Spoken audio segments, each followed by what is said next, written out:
Yo guys, what is going on? Welcome back to another video. Today's video, as you know, is obviously the match preview for Saturday, 3 PM kickoff to Barnsley. I've got my notes in front of me here.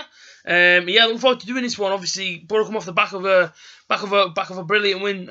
Obviously on Tuesday night to Birmingham City. It was a tough win. If I'm honest with you, it was a really tough win. Obviously, if you haven't seen my review of that game yet, I will leave it somewhere on the screen, obviously on the side. There'll also be a vote on this video, which will be up in one of these corners.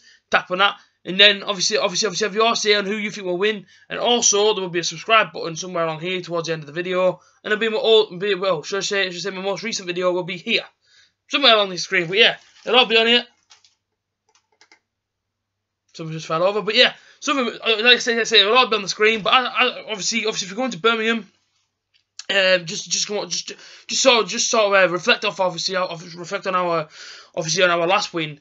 1-0, Patrick Bamford, 7 goals in 4 games now. In total, the guy's got 10 goals in total. He's 2 behind Brits Boro. That is in all competitions. That's for Boro. Boro are kind of on the march right now. Boro 6th in the table. And we're playing really good football as well. You know what I mean? And Tony Pulis got us pulling the right way. Obviously when he first came, people were undecided. I knew a lot of people didn't like him, and a lot of people now have actually changed their opinion. A lot of people do like him now because he's starting to win some games, and he's starting to pull our club in the right direction. Now, £50 million spent in summer. Do you know what I mean? Obviously, us Boro fans want to see something happen with that, and right now we're seeing it. Boro in the playoffs. That's where Boro want to be. Because obviously, after Cardiff away a few weeks back, I spoke to Rudy Gusted. Obviously after the game, and he told me there and then that Boro's aim is to get into the playoffs, and that's exactly what we're doing. So good luck to Rudy on his recovery, and obviously when I get into my first 11, Grant Ledbetter will not be in it due to him having his second. Obviously he got his 10th yellow card, and I think he's struggling with a hamstring injury. That's as much as I know. Dame Traore is a player I'm worried about now. Obviously when I do my starting 11, Dame Traore is in my starting 11, but it's a big concern for this game. Now, after the game, I spoke to him, and obviously me and I can actually speak instead of saying obviously in 5 minutes. Me and Dame Traore actually got a picture. It is on my Instagram, so it's the links in the description down below. If you guys want to go and follow my Facebook, my Twitter, or my Instagram, they're all down below for you legends to go and check out. But yeah, obviously Dame Traore came over, and he was limping a little bit, so I'm a little bit worried for Dame. I'm hoping it's something serious. I'm hoping he's back for this game, because this sort of takes me back to Bamford's injury. The other Boro went to the playoff final, and Bamford was knackered for the final. You know what I mean? Obviously Cranker played him, but he couldn't move. I mean, obviously he could move. Obviously he played, but all I'm trying to say is Bamford was absolutely knackered. Obviously against Norwich, obviously that Norwich player did his ankle in. So unfortunately for that game, he wasn't absolutely fantastic. But Dame Traore, I'm hoping the same doesn't happen to him, because Dame Traore is a player that we need. He's a player that links up well with Patrick Bamford as well.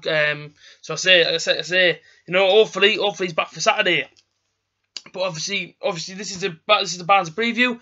If you get into it now, let's do it, man. Let's get straight into it. So, manager, I have no idea how to pronounce his name. It's one of these confusing managers from I don't know how to say it. So I'm just gonna have a good go at it now.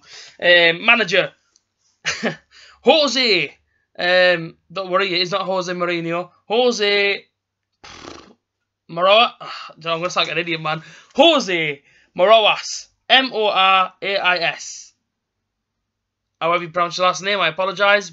Barnsley fans, let me know in the comment section how do you pronounce it, because I have no idea. Jose, let's go Jose M. Let's call him Jose M for now, because we can't pronounce his name. The stay in the player is Oakwell, and I found it in 1887. Now the Barnsley ticket is actually, I don't know how well you can see that, but that's it there from this season.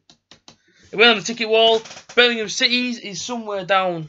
Literally there, it's like literally there, but you can't see it on camera. Yeah, so obviously Barnsley, obviously I've been there a couple of times. The old ticket from Barnsley is there, above that Leeds one, just up there. Hang on, trying to get you it. Hang on, let me show you that one in the corner. Hold on, that one there. That's the old one from the 2012 to 2013 season, and that one's from this season. 2-2 ended at Oakwell. Do you know what, that game for me was actually, well, should I say a game for me? Obviously my Boro Fan TV interview actually snapped at Guesty, so obviously if you haven't seen that one, go over to Boro Fan TV YouTube channel and see it. But yeah, after Barnsley, I kicked off big time, because that performance for me was probably well, should I just say in general, I was fuming because Boro drew 2-2 at Barnsley, and I say obviously no disrespect to Barnsley, but I seen Barnsley at the time Barnsley weren't exactly doing great at the time. Right now, they're not doing great. When Boro drew to them, I thought, hang on a minute, you know what I mean? Obviously, Boro just spent Boro spent 50 million in the summer, and we're drawing to Barnsley. Like I say, obviously, for that game for me, just was not great at all. It was not fantastic. I know Boro got the draw, obviously, I know Boro got the draw that day, but it was not fantastic. I also apologise for saying obviously all the time. I just can't get my words out as much as I want to. But, like I say, Boro drew 2-2 that day with Barnsley. And for me, it was a bit of a disappointing result. I really wanted 3 points going to Barnsley that day. I believe that Boro could have got them. In fact, that Boro drew. It kind of annoyed me a little bit. So, yeah, unfortunately, Guesty got the wrath of it, and it wasn't his fault, so I apologise now. But, yeah, Barnsley, Oakwell, isn't really a bad stadium. Whereabouts I sat right up in the gods at Barnsley, right in the gods. I could actually see the whole of Barnsley from my seat. So at one point when we were losing, I just goes up the stands and had a look and just thought, do you know what it is? This is just depressing me. Middle of Barnsley, 2-1 down, depressing. But obviously, Boro got to go back.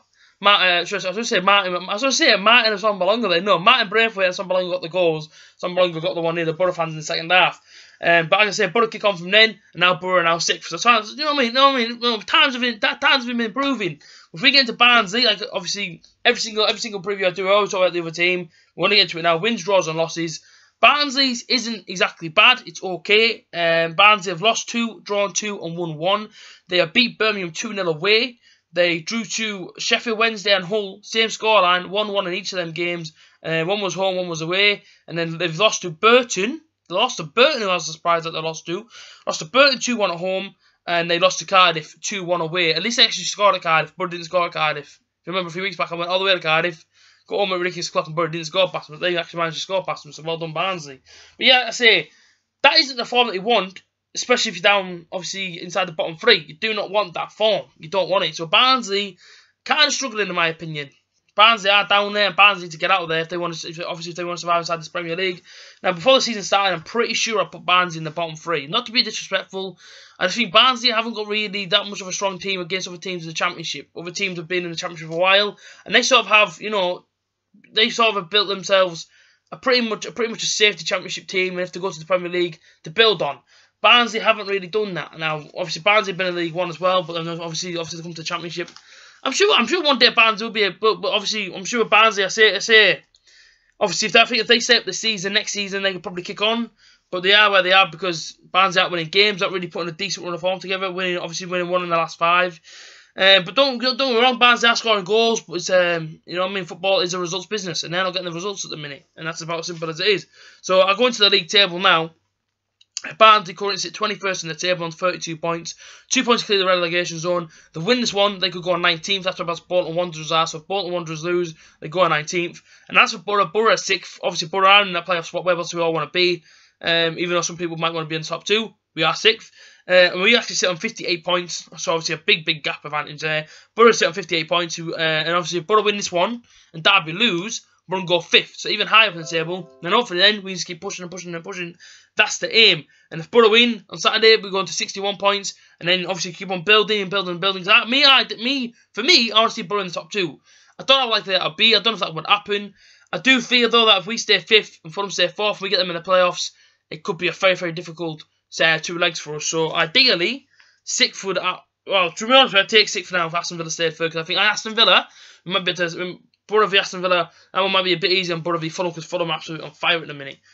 Don't be surprised to see Fulham go up in the top 2 as well, because they are doing so well at the minute. Absolutely unreal. Ryan Sessegnon, what a player. But this is Barnsley. This is Boro. So, top scorers, Tom Bradshaw. Now, he's a very good player, and should I say, Tom Bradshaw is a player that I'm very fond of. I love watching him play. In fact, I think he's a fantastic player. He is a Barnsley. These are down 21st. So I don't know how the Barnsley fans feel towards him. And I can understand their frustrations. Obviously, look at how frustrated Bamford started hitting the net. But obviously, Sombalonga was only on 12 goals. He's been on 12 goals now for about 3 months. And everyone knows how frustrated I got him particularly. And obviously many other Boro fans got really annoyed with Sombalonga. And I can see about Tom Bradshaw as well. Obviously, the Barnsley fans are getting annoyed with him when they slow it all down. The guy needs to start scoring goals. Don't do it this Saturday, though, Tom. Do it later on. But yeah, don't do it against Boro. The second highest goal scorer is Harvey Barnes. 5 goals, 4 assists. And then Oliver McBurney, who's also on 5 goals. So, over the last couple of weeks, I've spoken on different teams. And so, obviously the other teams scored a lot more goals, including Sunderland. I think Sunderland's top goal scorers had more goals than what I think Barnsley had. Barnsley needs to pick up the form. Simple as that. Barnsley have won games. You know what I mean? But Barnsley are at the minute in a lot of danger, and they need to go. All Barnsley need to do now is honestly obviously it's obvious. Just put a run of form together and just march up that league. Simple as that. As for Middlesbrough, our top goal scorers, we've got 12 goals. Britain Balonga, he's been on 12 goals for about 3 months. He's doing amazing. Patrick Bamford, 10 goals in all competitions. And then the last one, Rudiger Stead, who's obviously out with that fractured ankle. He's on 4 goals and 2 assists. I get into my head-to-head, I get into my start 11, and I'll tell you guys exactly what I want to see from Boro this weekend. So the head-to-head, that's starting the I've already said. Actually, ran then. It was 14th of October, obviously 2017, obviously this season.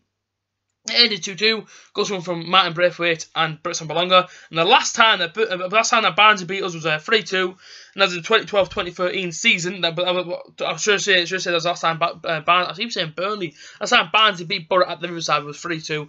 2012-2013 season. And I was there that day. It wasn't very nice. Let's get into Boro's, or should I say, let's get into my starting 11. So it's been all over the place. I can't really speak today for some reason. My words won't come out.